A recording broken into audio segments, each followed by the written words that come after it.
Most people think life is hard because the world is unfair. That's not the truth. Life feels uncontrollable because you never learn to control yourself. Every reaction you have, every emotional spike, every moment of anger, fear, or hesitation hands your power away. This audiobook is not about motivation. It's about dominance, internal dominance. When you control your inner world, nothing outside can touch you. And until you do, life will continue to control you. Chapter 1. Your reactions are the real prison. Most people believe their life is difficult because of circumstances, because of people, because of bad luck, bad timing, or bad environments. That's a lie. Your life is not controlled by events. It is controlled by how fast you react to them. That's the key. Two people can experience the same insult. One remains calm. The other loses composure, sleep, focus, and self-respect. The event was identical. The reaction was not. And reaction is surrender. Every time you react emotionally, you hand control to something outside of you. A comment, a delay, a mistake, a tone of voice. You didn't choose your reaction. You defaulted to it. And that default is the prison. Most people live in emotional reflex. They don't pause. They don't observe. They don't decide. They explode. They defend. They explain. They rush. Urgency becomes their personality. Anger becomes their language. Anxiety becomes their baseline. And they call this life. But it's not life. It's captivity. Reaction is surrender. Understand this clearly. Nothing in the external world has power over you unless you respond without control. You have a choice. That's the part no one ever told you. Between stimulus and response, there is a gap. That gap is where freedom lives. That gap is where discipline is trained. Most people never enter that gap. They are triggered and they move. Offended and they speak. Pressured and they panic. Not because they must, but because they never trained themselves not to. It's not about weakness. It's about conditioning. From childhood, you were taught to react. Speak when spoken to. Defend when attacked. Explain when questioned. No one taught you the power of delay. No one taught you that you don't need their permission to remain calm. You don't need their approval to pause. You don't need to match energy with energy. That's the key. Reaction feels justified. But justification is irrelevant. Every emotional reaction costs you something. It costs focus. It costs clarity. It costs authority. And the worst part? You pay the price long after the moment has passed. The argument ends, but your mind keeps replaying it. The insult stops, but your body stays tense. The situation resolves, but your peace doesn't return. Why? Because reaction creates residue. And that residue becomes your mental environment. This is how people build prisons without walls. You don't need harsher circumstances to feel trapped. You just need untrained reactions. Reaction is surrender. Now listen carefully. This chapter is not about becoming passive. It's not about being silent forever. It's not about letting people walk over you. It's about control. True control. Control over when you speak, when you act, when you engage. It's not about suppression. It's about selection. You choose your response instead of being dragged by impulse. That's the shift. When someone provokes you, you have a choice. You can react and give them control, or you can pause and keep it. That pause may feel uncomfortable at first, because you are breaking a habit. Your nervous system is addicted to immediacy, to expression, to release. But discipline always feels unnatural before it feels normal. That's the price of freedom. Most people believe reacting quickly means being strong, being assertive, being confident. Wrong. Fast reactions signal lack of control. The strongest people move slowly. They listen longer than necessary. They speak less than expected. Not because they are unsure, but because they are stable. Stability is power. And stability is built by refusing to react. Reaction is surrender. Now let's make this practical. From today forward, your first task is simple, but uncomfortable. When something triggers you, do nothing. No reply. No facial change. No explanation. Just observe. Feel the urge rise. Notice the tension. Notice the impulse to act. And then, don't. You have a choice. This is not avoidance. This is training. Each time you pause, you weaken the reflex. Each time you delay, you strengthen control. You don't need to win the moment. You need to win yourself. That's the key. You will notice something interesting when you stop reacting. The world doesn't collapse. People don't die because you stayed silent. Situations don't explode because you paused. Most triggers lose their power when they don't get a response. They feed on reaction. Remove the reaction, and the trigger starves. This is why emotionally disciplined people appear untouchable. It's not because nothing happens to them. It's because nothing sticks. They experience events. They don't become them. That's the difference. Reaction turns temporary events into permanent states. Control keeps everything temporary. Now understand this clearly. You are not trying to eliminate emotion. You are training authority over it. Emotion can exist. It just doesn't get to decide. It's not about feeling nothing. It's about choosing everything. That's the key. When you stop reacting automatically, you regain authorship of your life. You stop being pulled by moods. You stop being dragged by opinions. You stop being hijacked by moments. And slowly, quietly, you step out of the prison. Not by fighting the walls, but by realizing the door was never locked. You just kept slamming it shut with your reactions. Reaction is surrender. Control is freedom. And this is only the beginning. Because once you stop reacting, you'll realize something deeper. The real battle isn't with people. It's with emotion itself. You've learned to pause. Now it's time to understand what you're actually controlling. Chapter 2. Emotional control is not suppression. Most people reject emotional control for one simple reason. They misunderstand it. They think control means silence, weakness, avoidance, bottling things up until you explode. That's not control. That's fear. And fear always leaks. True emotional control is not suppression. It is mastery. That's the truth. Suppression means you feel something and pretend it isn't there. You push it down. You deny it. You ignore it. And what you suppress doesn't disappear. It waits. It builds pressure. Pressure always demands release. That's why suppressed people eventually snap, overreact, explode over small things. They don't lack emotion. They lack distance. Control creates distance. That's the key. When you control emotion, you don't deny it. You don't fight it. You don't express it immediately. You observe it. You create space between what you feel and what you do. Repetition phrase, I observe before I respond. Say it again. I observe before I respond. This is where most people fail. They feel anger, and they become anger. They feel anxiety, and they become anxious. They feel insulted, and they become defensive. They don't experience emotion. They merge with it. And once merged, there is no choice. Emotion takes the wheel. Reaction follows. Reaction is surrender. Control begins the moment you separate yourself from what you feel. You are not your emotion. You are the one noticing the emotion. That distinction changes everything. Think about weather. You don't try to stop the rain. You don't argue with the storm. You don't panic because clouds appear. You notice. You adapt. You wait. Emotion is the same. Anger passes. Fear passes. Frustration passes. But only if you stop living inside it. Most people don't live through emotions. They live in them. That's why their inner world feels chaotic. They never step back. That's the key. Emotional control is not emotional silence. It's emotional authority. Authority means you decide what gets expressed and when. You don't owe the world your feelings. You don't need permission to pause. You don't need validation to stay composed. You have a choice. Always. Now listen carefully. The goal is not to feel less. The goal is to obey less. That's the distinction most people miss. It's not about killing emotion. It's about refusing to let emotion issue commands. A feeling says, speak now. You say, not yet. A feeling says, defend yourself. You say, observe first. A feeling says, react. You say, I choose. I observe before I respond. This is discipline. And discipline always feels uncomfortable in the beginning. Because your body is used to release, to expression, to reaction. When you don't react, tension rises. That's normal. That tension is not danger. It's withdrawal. You are withdrawing from emotional impulsiveness. Stay with it. Breathe. Observe. Let the emotion move through you instead of controlling you. That's how distance is built. Suppression traps emotion inside. Control lets it pass. That's the key.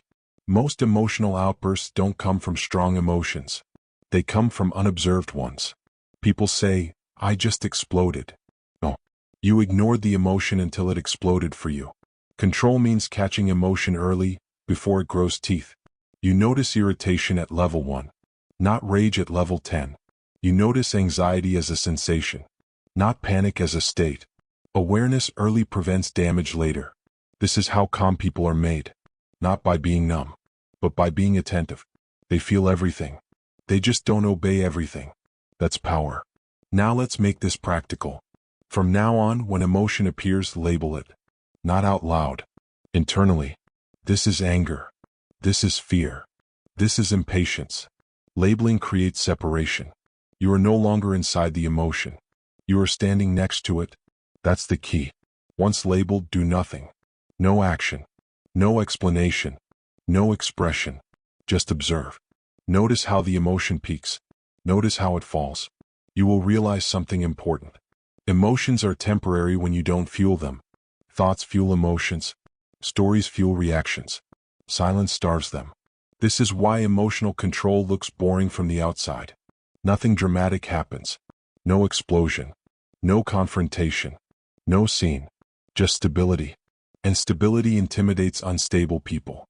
They expect reaction. They get nothing. That's dominance. You don't need to announce it. You don't need to explain it. You don't need their permission.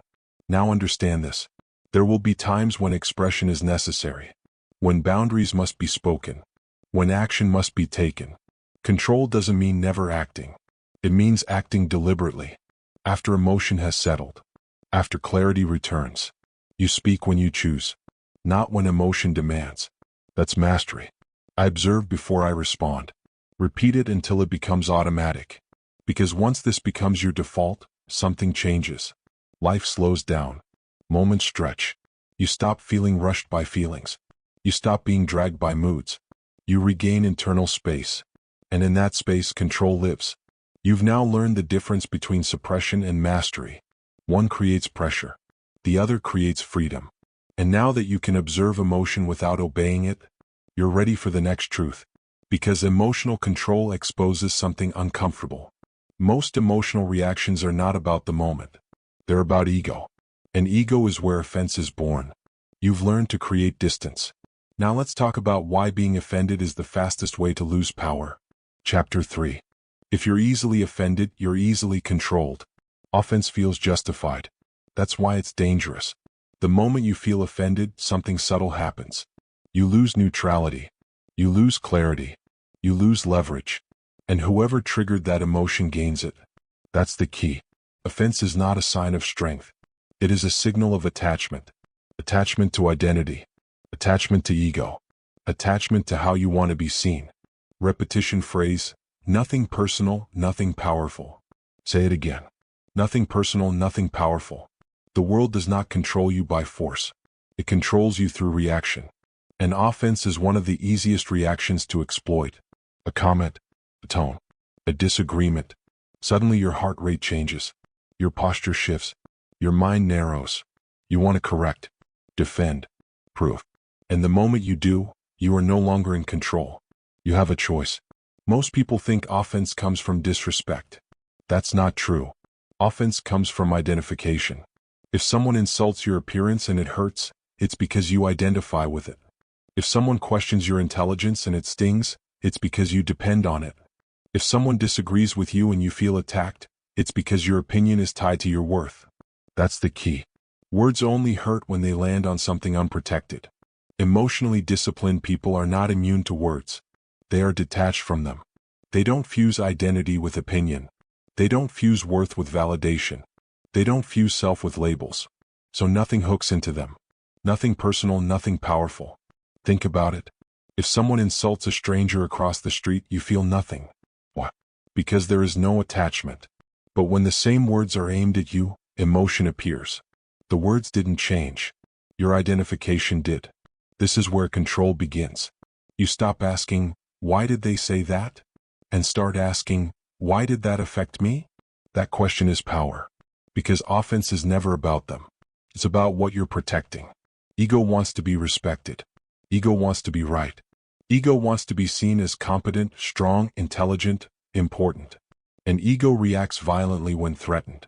That reaction feels automatic. but it's trained. From early on, you were taught to defend your image, correct misunderstandings, prove yourself. No one taught you the cost. Every time you defend your ego, you strengthen it. Every time you react, you reinforce sensitivity. And sensitivity is control's favorite weakness. Nothing personal, nothing powerful. Now listen carefully. This does not mean you accept disrespect. It means you refuse emotional slavery. You can set boundaries without being offended. You can correct behavior without reacting. You can walk away without proving anything. That's mastery. Offense says, I must respond now. Control says, I decide if this deserves energy. You have a choice. Most manipulation works like this. Someone provokes. You react. They escalate. You lose composure. Now they dictate the frame. This happens in arguments, in workplaces, in relationships, online. The offended person is predictable. Predictability is weakness. Emotionally disciplined people are unpredictable because they don't react on cue. They pause.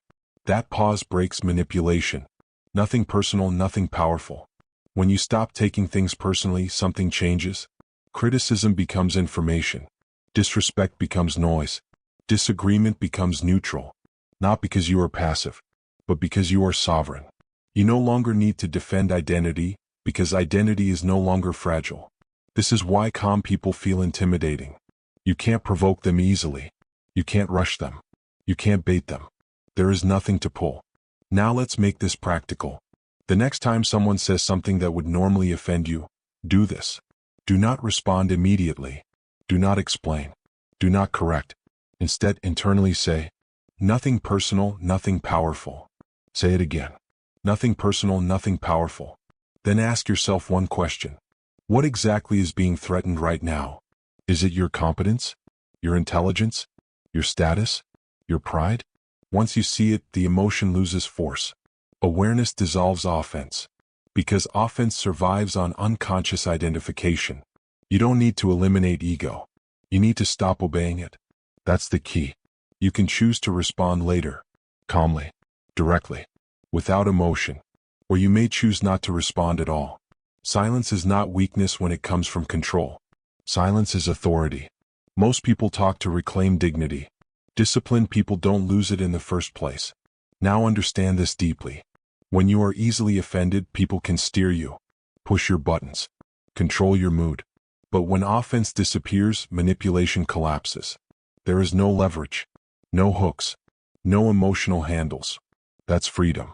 You are no longer reactive. You are responsive. And responsiveness always beats reaction. Reaction is surrender. Responsiveness is choice. You have a choice. This chapter is not asking you to tolerate disrespect. It's asking you to stop letting disrespect control your state. Those are two very different things. One is weakness. The other is dominance. Nothing personal, nothing powerful. Once this becomes your internal rule, life becomes quieter. Arguments lose heat. People lose control over you. Your mind stays clear. And clarity is power. You've learned to pause. You've learned to observe emotion. You've learned to remove offense. Now you're ready for the next level. Because even when offense is gone, something else still tries to command you. Your thoughts. You think they're instructions. They're not. You've mastered emotion. Now it's time to master the voice inside your head. Chapter 4. Your thoughts are not commands. Most people believe they are controlled by life. In reality, they are controlled by their thoughts. A thought appears, and they obey it. No questioning. No distance. No pause. The mind speaks. They move. That's not intelligence. That's automation. Repetition phrase, a thought is not an order. Say it again. A thought is not an order. This is one of the most important distinctions you will ever learn. Thoughts are suggestions. They are impulses. They are noise. But most people treat them like instructions from authority. A thought says, you're not ready. They stop. A thought says, this will go wrong. They panic. A thought says, they don't respect you. They react. And just like that, behavior is hijacked. You have a choice. Thoughts appear automatically. Action does not have to. But when you've never been taught to separate the two, they feel inseparable. That's the prison. A thought is not a fact. A thought is not a prophecy. A thought is not a command. It is mental weather. And like weather, it changes constantly. But most people live inside the storm. That's why anxiety feels overwhelming. Anxiety is not danger. Anxiety is imagination without discipline. That's the key. An anxious mind is not responding to reality. It's rehearsing futures that may never exist. Worst-case scenarios. Imagined judgments. Predicted failures. And because the body doesn't know the difference between imagination and reality, it reacts. Heart rate rises. Muscles tense. Urgency appears. Then the person reacts to a future that hasn't happened. That's insanity disguised as concern. A thought is not an order. The disciplined person does not try to eliminate thoughts. That's impossible. The disciplined person refuses to obey them. This is where mastery begins. You don't fight thoughts. You don't argue with them. You don't suppress them. You let them pass. Like clouds. You notice. You observe. You do nothing.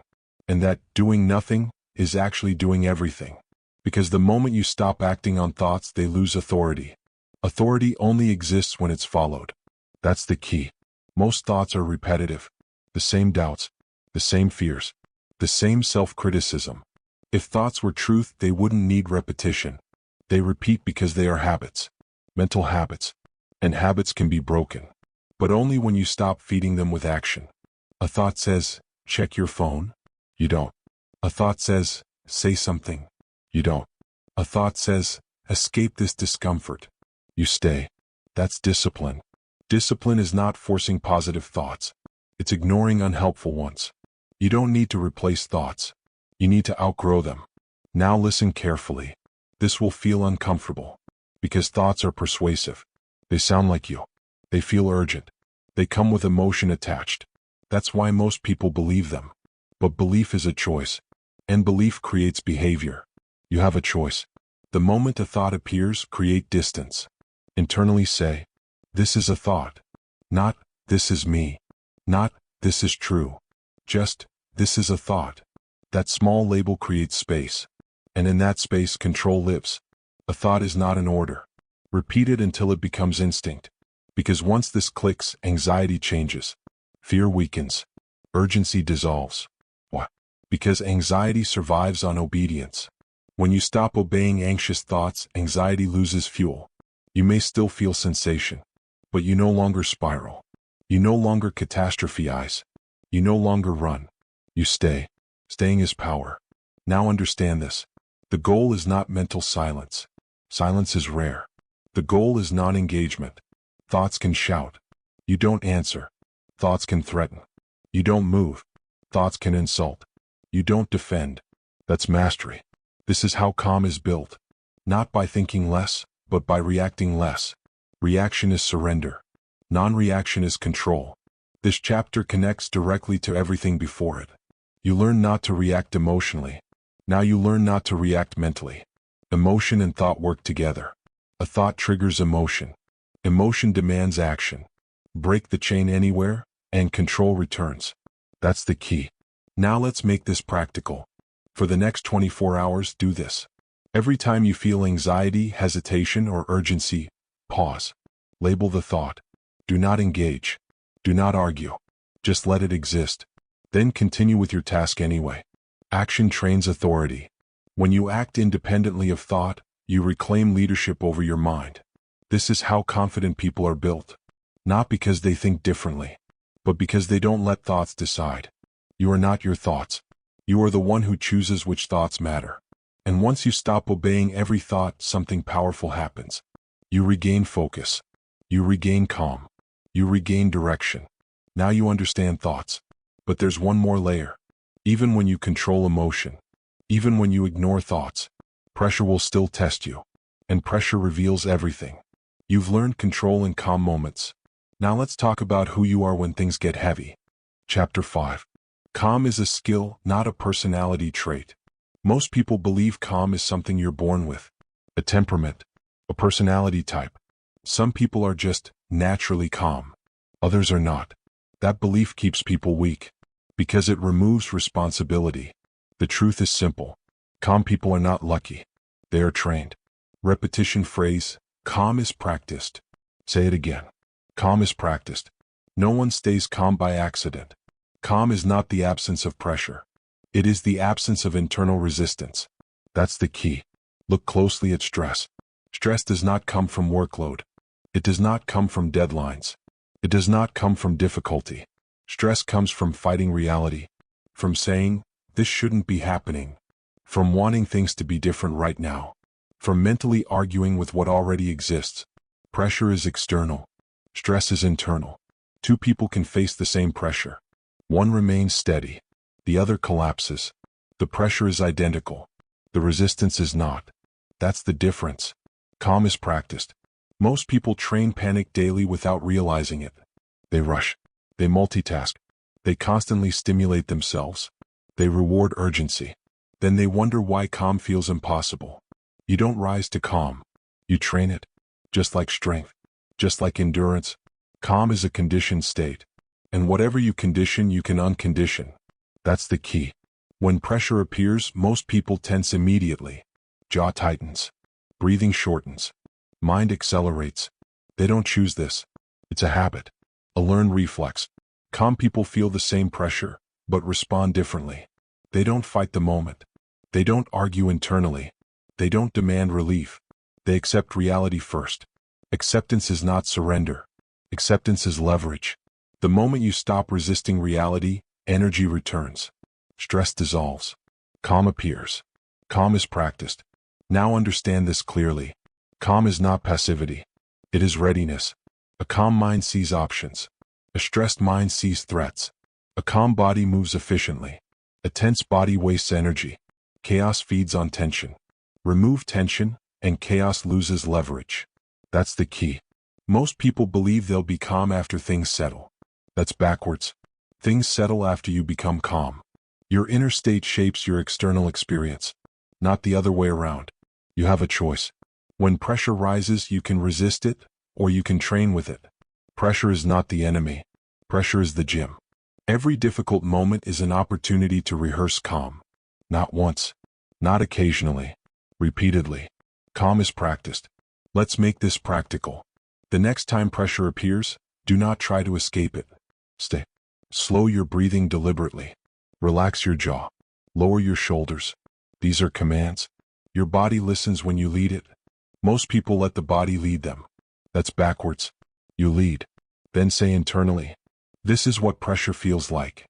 Not, this is bad. Not, this is dangerous. Just observation. Observation removes resistance. Resistance creates stress. That's the key. When you stop resisting pressure, something surprising happens. The pressure remains, but suffering decreases. You can function. You can think. You can act. This is how calm becomes default. Not by avoiding chaos, but by normalizing it. Calm people are not calm because life is easy. They are calm because difficulty feels familiar. They've practiced here. Now listen carefully. You will not feel calm at first. That's normal. Training feels unnatural before it feels automatic. But repetition rewires response. Each time you stay calm under pressure, you reinforce the pattern. Each time you resist panic, calm strengthens. Each time you slow down deliberately, chaos weakens. Calm is practiced. Eventually, something changes. What once felt overwhelming now feels manageable. What once rushed you now slows down. What once controlled you now passes through you. Chaos loses leverage. Not because chaos disappears, but because it can't move you anymore. That's power. Now understand this. You don't need perfect conditions to be calm. You need discipline. Discipline of breath. Discipline of posture. Discipline of attention. Calm is not emotional. It's physiological and mental. Train the body, and the mind follows. This is why calm people feel grounded. They're not floating. They're anchored. Anchored in reality. Anchored in acceptance. Anchored in control. Now connect this chapter to everything before it. You learn not to react emotionally. You learn not to obey thoughts. Now you learn to stay steady under pressure. This is progression. Each layer builds authority. But there's another truth. Even when you are calm, the world will try to shake you. People. Uncertainty. Unpredictability. If your calm depends on external stability, it will collapse. So the next step is deeper. You must stop outsourcing stability to the world. You must build it internally. You've trained calm. Now let's talk about what happens when you no longer need the outside to cooperate. Chapter 6. Stop needing external stability. Most people believe peace is something the world gives them. When things are calm, they feel calm. When people behave, they feel stable. That dependency is the problem. If your peace depends on people behaving well, you will never be peaceful. Repetition phrase, stability comes from within. Say it again. Stability comes from within. The world is not designed to cooperate with your comfort. People are unpredictable. Situations change. Plans collapse. If your internal state rises and falls with external order, you are not stable, you are reactive. External order is fragile. One phone call can disrupt it. One comment can shatter it. One delay can destroy it. That's not peace. That's temporary relief. Internal order is permanent, because it does not rely on conditions. That's the key. Most people are calm only when life behaves. That's not calm. That's dependency. They say, I'll relax once this is over. I'll be okay when they understand. I'll feel better if things go as planned. They are outsourcing stability, and outsourced stability always fails. You have a choice. Either you train internal order, or you remain hostage to circumstance. Stability comes from within. Understand this clearly.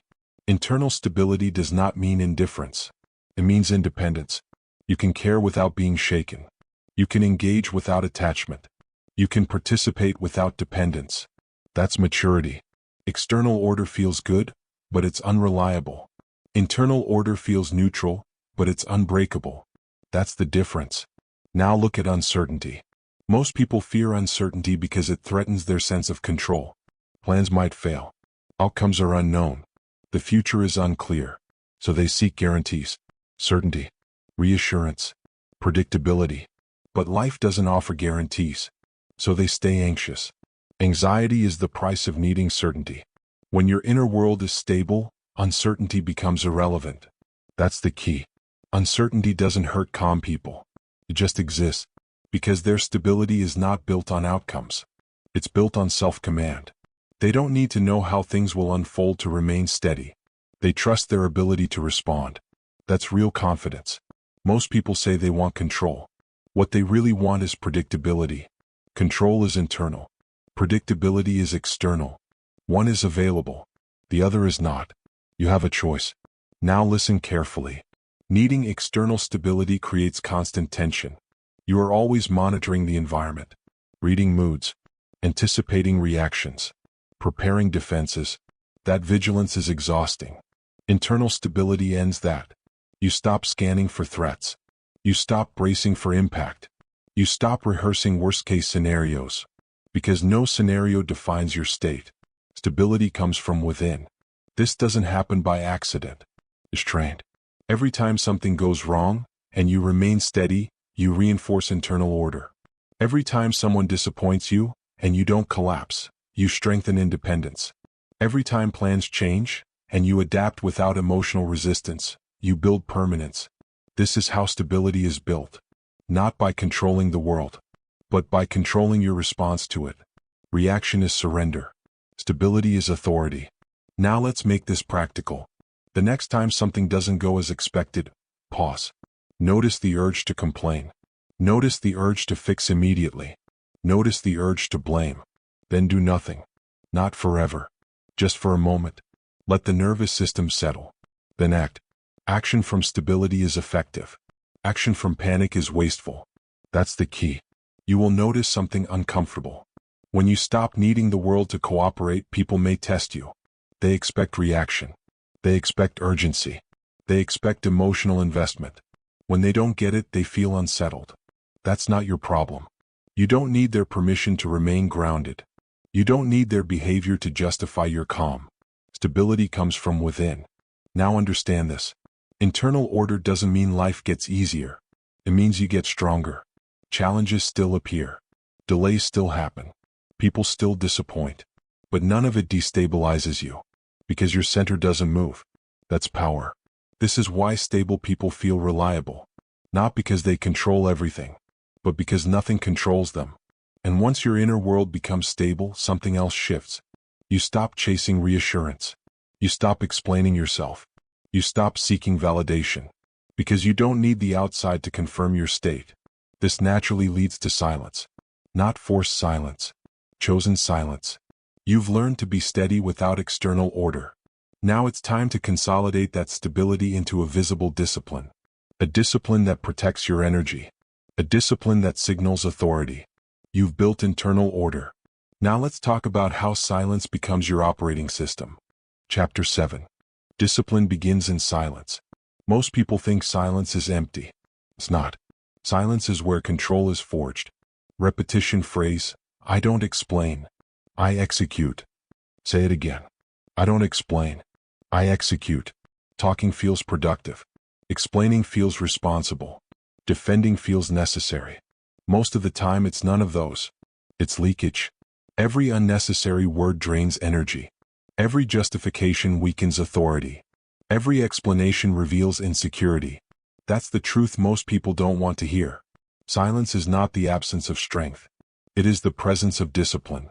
Weak people speak to feel safe. Strong people stay quiet because they are stable. That's the difference. Talking is often an emotional reflex. You talk to be understood. You talk to be validated. You talk to correct perception.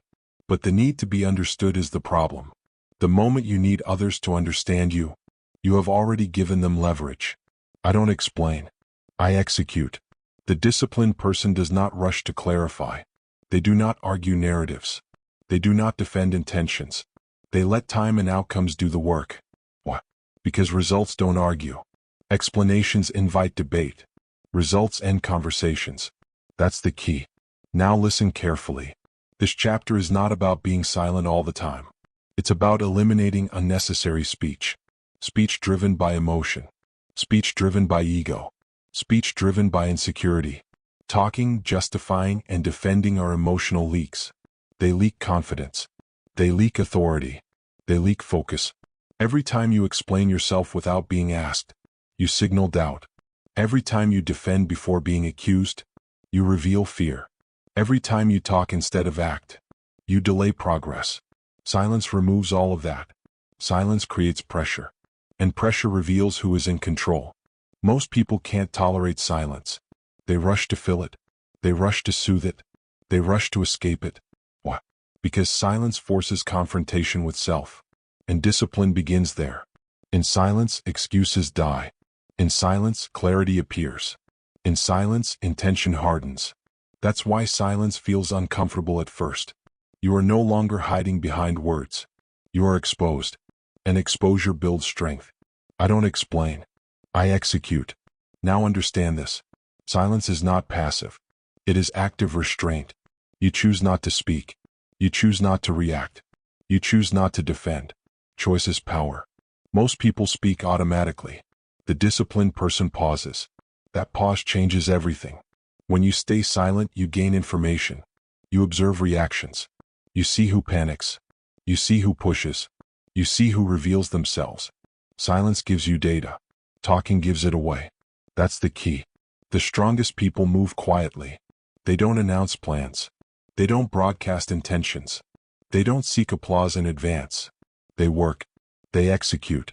And when the result appears, there is nothing left to explain. Outcomes speak louder than narratives. Now let's be precise. Justifying is a trap.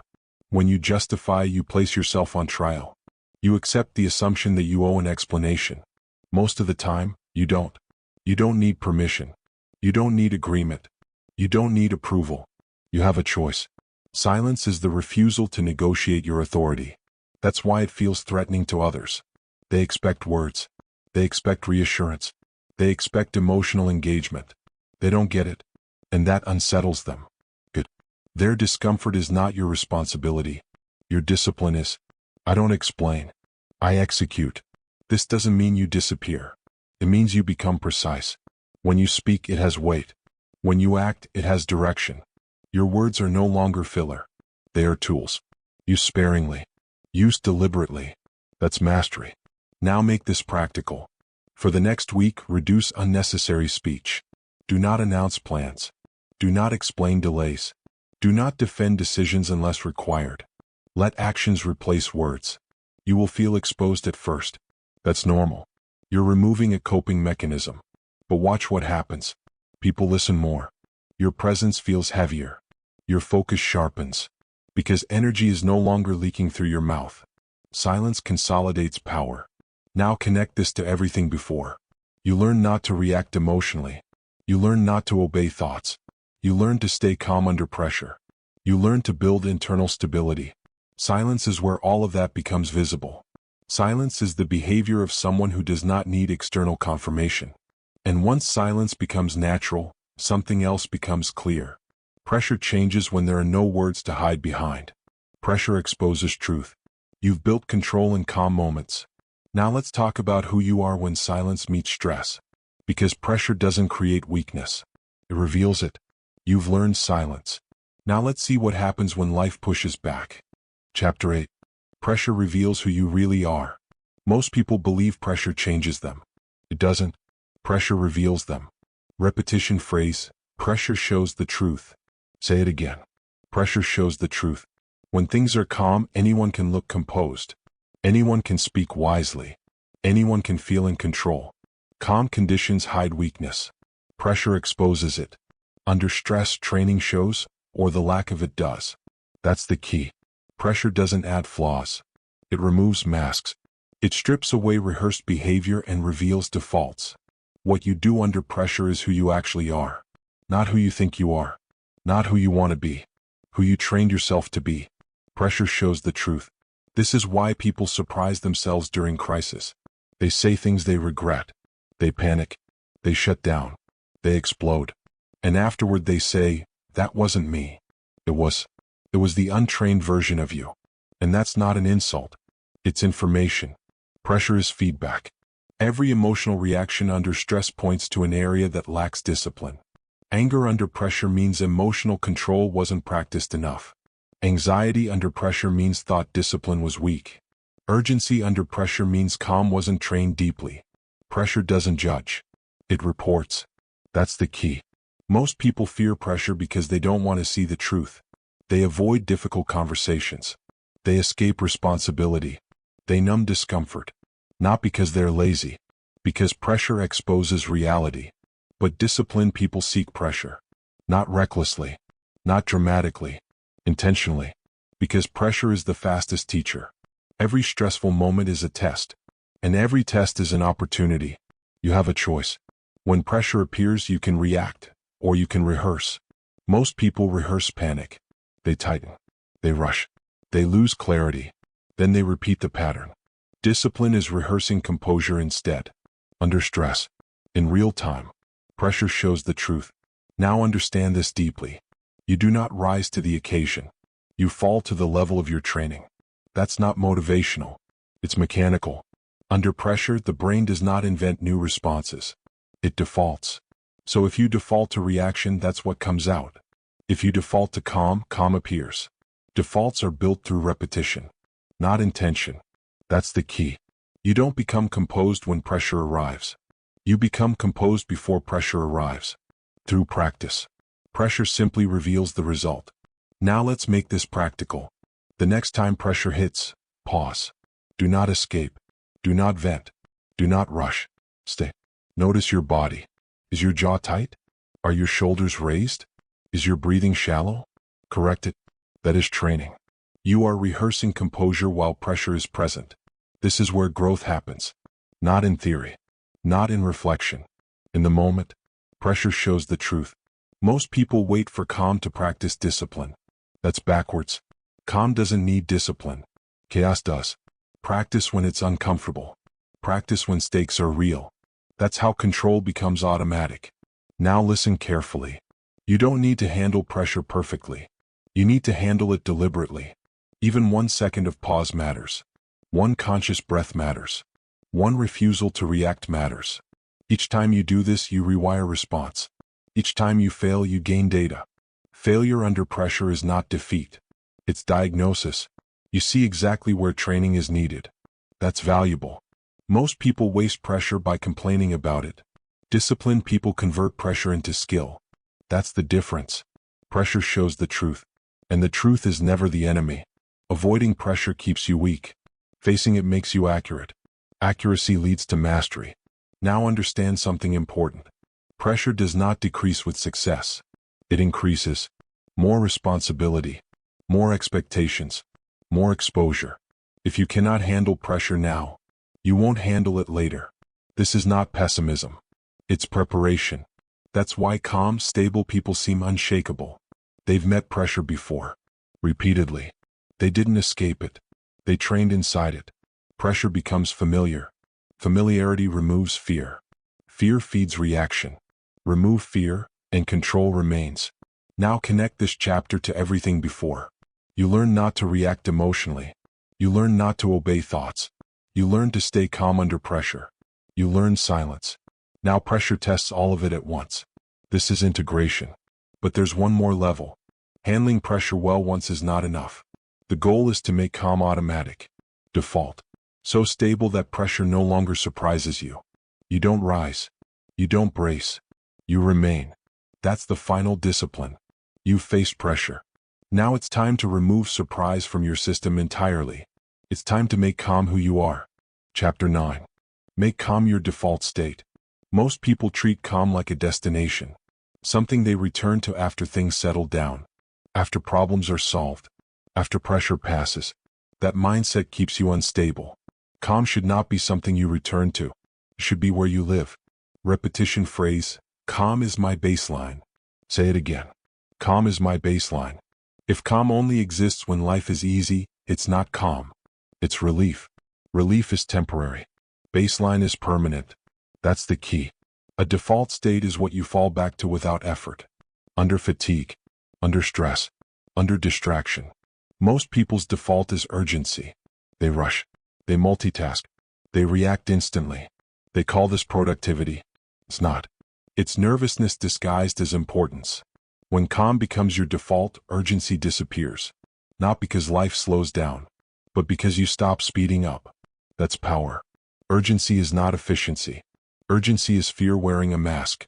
Fear of falling behind. Fear of losing control. Fear of not being enough. Calm exposes that fear. And once exposed, fear loses authority. Calm is my baseline. Now understand this clearly. Calm is not something you switch on. It is something you install. Through repetition. Through consistency. Through refusing to live in reaction. You don't wake up calm by accident. You train calm until it becomes automatic.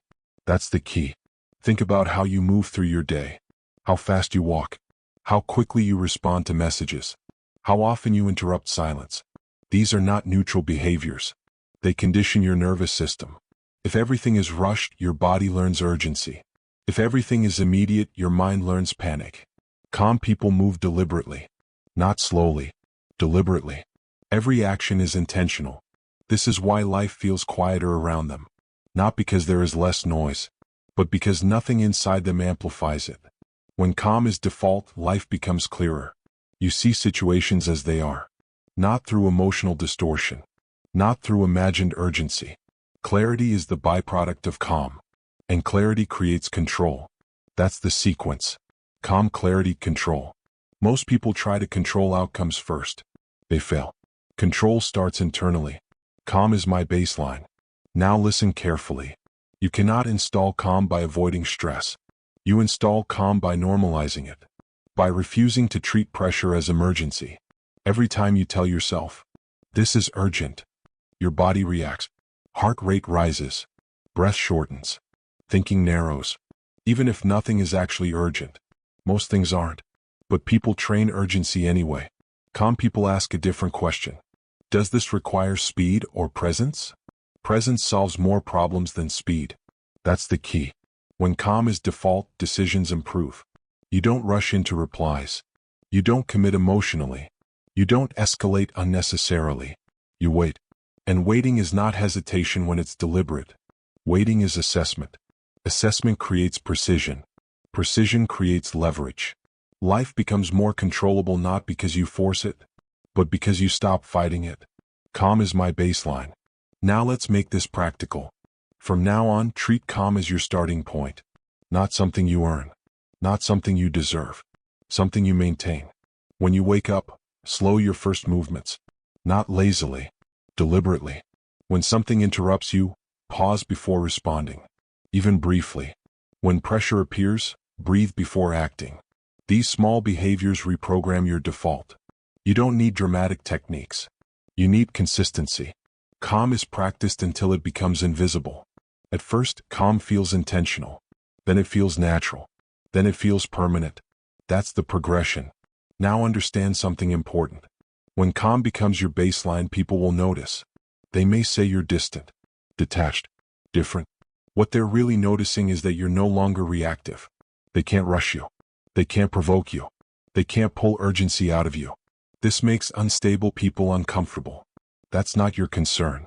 Your concern is discipline. Calm is my baseline. When calm is default, emotional spikes shrink. Anger fades faster. Anxiety passes quicker. Frustration doesn't linger. Not because emotions disappear, but because they don't hijack your system. They arrive. They pass. Nothing sticks. That's mastery. Life becomes quieter. Not empty. Quieter. Less noise in the mind. Less tension in the body. Less conflict in interactions. Quiet is not weakness. Quiet is efficiency. A quiet system processes information cleanly. That's why calm people think better, speak better, act better. Everything improves when calm is default. Now connect this to everything before. You learn not to react emotionally. You learn not to obey thoughts. You learn to stay calm under pressure. You learn to build internal stability. You learn silence. This chapter is integration. Calm is no longer a tool. It is your identity. But there is one final truth. When calm becomes permanent, when reactions disappear, when silence is natural, true power emerges. Not loud power, not visible power, internal power, the kind that nothing can shake. You've trained calm. Now it's time to understand what this leads to. The final level. The reason all of this matters. Chapter 10. Inner control is ultimate power. Most people chase power in the wrong places. Status, money, influence, recognition. All of it is external. And anything external can be taken. True power is invisible. Repetition phrase, nothing outside me decides my state. Say it again. Nothing outside me decides my state. This is the highest form of control. When your inner world is governed by discipline, the outside world loses authority over you. Insults become irrelevant. Delays become neutral. Obstacles become information. Not because you are numb, because you are sovereign. This is not emotional numbness. It is emotional authority. There is a critical difference. Numbness avoids feeling. Authority allows feeling without obedience. The disciplined person still experiences emotion. They just don't surrender to it. That's the key. When you control your inner world, nothing destabilizes you. People can try to provoke. Circumstances can turn unpredictable. Plans can collapse. Your state remains unchanged. That stability is rare. And rarity creates power. Most people are predictable. Push here, they react. Delay there, they panic. Insult them, they explode. Predictability makes control easy. Inner control makes manipulation impossible. Nothing outside me decides my state. Now listen carefully. This level of control does not make you passive. It makes you precise. You choose when to act. You choose when to speak. You choose when to engage. Emotion no longer decides timing. You do. This is why controlled people feel intimidating. Not aggressive. Not loud. Unmovable. There is no emotional leverage. No hooks. No buttons. That's dominance. Now understand something important. Inner control doesn't mean life stops challenging you. Challenges increase. Because responsibility finds stability. People trust calm individuals with more pressure, more decisions, more uncertainty. But pressure doesn't break you anymore. Because your center doesn't move. That's power. This is why leaders are calm. Not because they lack emotion, but because they have trained command. They don't absorb chaos. They contain it. Nothing outside me decides my state. Now let's be clear. This is not about suppressing humanity. You still care. You still engage. You still act. But you act from choice, not compulsion. You don't react to insult. You assess it. You don't rush under pressure. You prioritize. You don't collapse under uncertainty. You adapt. Adaptation is intelligence in motion. And adaptation requires calm. Now connect everything. Reaction was the prison. Observation created distance. Silence preserved energy. Pressure trained composure. Calm became baseline. All of it led here. Inner control. This is the final discipline. When inner control is present, life becomes simple. Not easy, simple. Events happen. You respond. Without drama. Without resistance. Without loss of self. That simplicity is freedom. Most people complicate life with emotion. They replay. They resent. They rehearse. You don't. Because nothing sticks. Nothing outside me decides my state. Now make this personal. From this moment forward, you stop outsourcing your state. No person gets to decide how you feel. No delay gets to dictate your mood. No obstacle gets to control your energy. You decide. Every time. That's not arrogance. That's responsibility. You are responsible for your inner world. And once you accept that responsibility, power returns. Quietly. Permanently. This audiobook was never about becoming calm for comfort. It was about becoming calm for command. Command over self. Because the person who controls their inner world cannot be controlled by anything else. Nothing outside me decides my state. This is not an ending. It's a standard. Live from it. Operate from it. And let the world adjust. You don't need permission. You have control. And that is ultimate power. Control your inner world and life loses its grip on you. When you stop reacting, people lose leverage. When you stop obeying emotions, chaos loses influence. When calm becomes your default, pressure becomes irrelevant. This audiobook was not meant to inspire you. It was meant to reprogram you. From this moment forward, notice every reaction. Delay it. Observe it. Master it. Because the person who controls their inner world cannot be controlled by anything else. Now close this audiobook and practice.